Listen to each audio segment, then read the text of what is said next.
Hello my dears, welcome back to silent learning. Shruti ടീച്ചറാണ്. Happy അല്ലേ മക്കളെ? പരീക്ഷയൊക്കെ ആണല്ലേ. അപ്പോൾ ഒരുപാട് ചോദ്യങ്ങൾ നിങ്ങൾ നോക്കി നടക്കുന്നുണ്ടാവും. ടീച്ചർ ഒരു വളരെ പ്രധാനപ്പെട്ട ഒരു ചോദ്യം നിങ്ങളോട് പറയാനാണ് വന്നിരിക്കുന്നത്. അപ്പം നിങ്ങൾ ഒരുപാട് പാഠങ്ങളൊക്കെ പഠിക്കാറുണ്ടല്ലേ. ഒരുപാട് പാഠങ്ങൾ നിങ്ങൾ പഠിച്ചിട്ടുണ്ട്. ആ പാഠവുമായിട്ട് ബന്ധപ്പെട്ടും പുറത്തു നിന്നുള്ള ചോദ്യങ്ങളൊക്കെ നമുക്ക് പ്രതീക്ഷിക്കാം. അപ്പോൾ ഇന്ന് ടീച്ചർ പറയാൻ പോകുന്നത് നമ്മൾ പഠിച്ച ഒരു പാഠഭാഗത്ത് നിന്ന് ആരോഗ്യത്തെ പറ്റിയൊക്കെ നമ്മൾ പഠിച്ചിട്ടുണ്ടായിരുന്നു അല്ലേ. അപ്പോൾ നിങ്ങളൊരു ഡോക്ടറെ കാണിക്കാൻ എപ്പോഴാണ് പോവാറ്? അസുഖം വരുമ്പോഴല്ലേ. അപ്പോൾ അസുഖം വരുമ്പോഴല്ലാതെ ഒരു പോക്ക് നമ്മളൊന്ന് ഡോക്ടറെ അടുത്ത് പോവാണേ. അപ്പോൾ ഡോക്ടറുടെ ചോദിക്കാം എന്ന് പറയുന്ന ഒരു പരിപാടി നിങ്ങൾ കാണാറുണ്ടോ?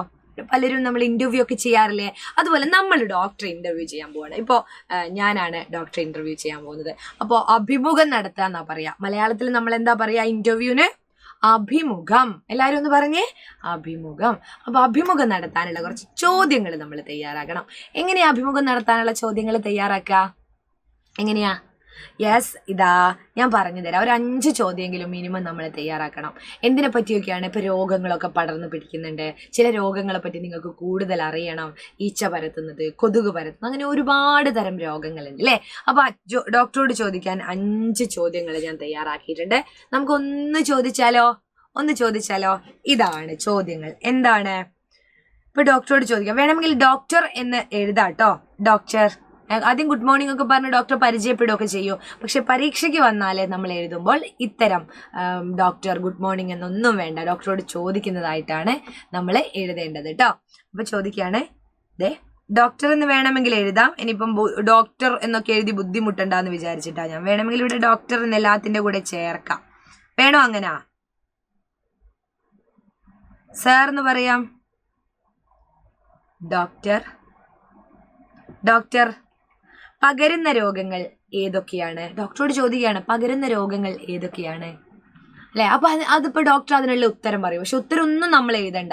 അഭിമുഖ ചോദ്യാവലി എന്ന് പറഞ്ഞാൽ ചോദ്യങ്ങൾ മാത്രം നമ്മൾ എഴുതിയാൽ മതി. അപ്പൊ ഡോക്ടർ, പകരുന്ന രോഗങ്ങൾ ഏതൊക്കെയാണ്? വായുവിലൂടെ പകരുന്ന രോഗങ്ങൾ ഏതൊക്കെ അല്ലെ? വായുവിലൂടെ, നമ്മൾ എയറിലൂടെ, നമ്മൾ ഒരാൾ അസുഖമുള്ള ആളാണെങ്കിൽ അവര് നമ്മളുടെ തൊട്ടടുത്ത് നിൽക്കുകയാണ്, ബസ്സിലോ അല്ലെങ്കിൽ എവിടെയെങ്കിലും നമ്മളെ അടുത്ത് നിൽക്കുകയാണ്. അപ്പോൾ അവർക്കുള്ള അസുഖം വായുവിലൂടെ നമ്മളിലേക്ക് സ്പ്രെഡ് ആവും. അങ്ങനെ ചില രോഗങ്ങളുണ്ട്. അപ്പോൾ അതൊക്കെ നമ്മൾ ശ്രദ്ധിക്കണമെങ്കിൽ അത് ഏതൊക്കെയാണ് എന്ന് അറിയണം അല്ലേ. അപ്പൊ പകരുന്ന രോഗങ്ങൾ ഏതൊക്കെയാണ് എന്ന് പറഞ്ഞാൽ ഉത്തരം പറയും.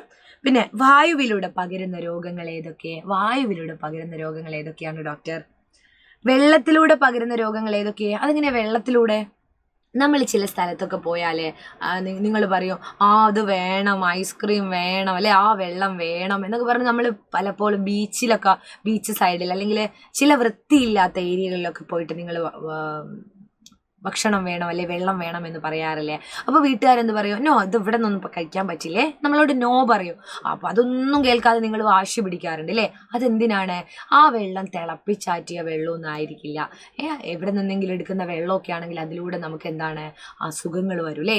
അതാണ് ചോദിക്കുന്നത്. വെള്ളത്തിലൂടെ പകരുന്ന രോഗങ്ങൾ ഏതൊക്കെ, അതേതൊക്കെയാണ് എന്ന് നമ്മൾ അറിയണം. പിന്നെയോ, രോഗങ്ങൾ പടരാതിരിക്കാൻ, അതായത് രോഗങ്ങളിൽ പടരാതിരിക്കാൻ നമ്മൾ ചെയ്യേണ്ട കാര്യങ്ങൾ എന്തൊക്കെയാണ്? ചില രോഗങ്ങളൊക്കെ നമുക്ക് എന്താണ്, പടർന്ന് പിടിക്കും. അപ്പോൾ കൊറോണയൊക്കെ വന്ന സമയത്ത് ഓർമ്മയില്ലായിരുന്നോ? നമ്മൾ വീട്ടിൽ തന്നെ, മക്കളെ ചെറുതായിരിക്കും അല്ലേ, ഇതിൽ ഉണ്ടായിട്ടുണ്ടാവും ആ സമയത്ത്, ജസ്റ്റ് അപ്പോൾ ഓർമ്മ ഉണ്ടാവണമെന്നില്ല അല്ലേ. അപ്പോൾ പടർന്നു പിടിക്കും ചില രോഗങ്ങൾ. കൊറോണ, നിപ്പ ഒക്കെ ഭയങ്കരമായിട്ടും പടർന്നു പിടിച്ച ഒരു സമയം ഉണ്ടായിരുന്നു. കൊറോണയാകുമ്പോൾ നമ്മൾ വീട്ടിൽ തന്നെ അടച്ചിരുന്ന ഒരു സമയം, ക്വാറന്റൈൻ എന്നൊക്കെ പറയും. എന്നിട്ട് നമ്മൾ പുറത്തൊക്കെ പോയി വന്നാൽ സാനിറ്റൈസറൊക്കെ ഇട്ട് കൈയൊക്കെ കഴുകി മാസ്ക് ഒക്കെ വെച്ചിട്ടായിരുന്നു നടക്കുക അല്ലേ. അങ്ങനെ ചില രോഗങ്ങൾ പടർന്നു പിടിക്കും. രോഗങ്ങൾ പടരാതിരിക്കാൻ നമ്മൾ ചെയ്യേണ്ട കാര്യങ്ങൾ എന്തൊക്കെയാണ്?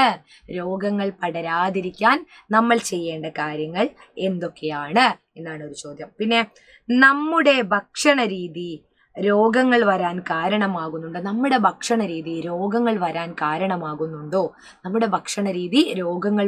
കാരണമാകുന്നുണ്ടോ?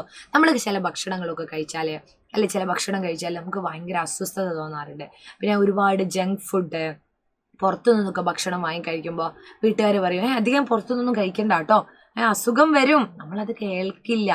അപ്പോൾ ചില ഭക്ഷണ രീതികൾ, നമ്മൾ കഴിക്കുന്ന രീതികൾ രോഗങ്ങൾ വരാൻ കാരണമാകുന്നുണ്ട് അല്ലേ. അപ്പോൾ രാത്രിയൊക്കെ ഹെവി ഫുഡൊന്നും കഴിക്കാൻ പാടില്ല എന്നൊക്കെ പറയാറുണ്ട്.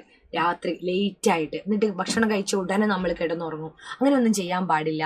അപ്പോൾ അതൊക്കെ നമ്മുടെ ആരോഗ്യത്തിന് ദോഷമാണ്, ചില രോഗങ്ങൾ വരുത്തി വെക്കും അല്ലേ. ഒരുപാട് മധുരമുള്ളതൊക്കെ കഴിക്കുമ്പോൾ പ്രായമുള്ള ആളുകൾക്കൊക്കെ ഷുഗറൊക്കെ വരാറുണ്ട്, പൊണ്ണത്തടിയൊക്കെ വരാറുണ്ട് അല്ലേ. അങ്ങനെ നമ്മൾ കഴിക്കുന്ന ഭക്ഷണം നമ്മുടെ അസുഖത്തെയും ആരോഗ്യത്തെയും ഒക്കെ ബാധിക്കുന്നുണ്ട്. അപ്പം നമ്മുടെ ഭക്ഷണ രീതി രോഗങ്ങൾ വരാൻ കാരണമാകുന്നുണ്ടോ? ഇങ്ങനെ എളുപ്പമുള്ള 5 ചോദ്യങ്ങളാണ് ടീച്ചർ എഴുതിയിരിക്കുന്നത്. പരീക്ഷയ്ക്ക് വന്നു കഴിഞ്ഞാൽ നിങ്ങൾ എന്ത് ചെയ്യുക, നല്ല കുട്ടികളായിട്ട്, നല്ല മിടുക്കന്മാരും മിടുക്കികളായിട്ട് ഇങ്ങനെ എഴുതുക. അപ്പോൾ ടീച്ചറെ മറ്റൊരു വീഡിയോ ആയിട്ട് വരാം. ഒരുപാട് ഇഷ്ടത്തോടെ ഇപ്പോൾ പോവാണ്. പരീക്ഷയ്ക്ക് അടിപൊളിയായിട്ട് എഴുതണം.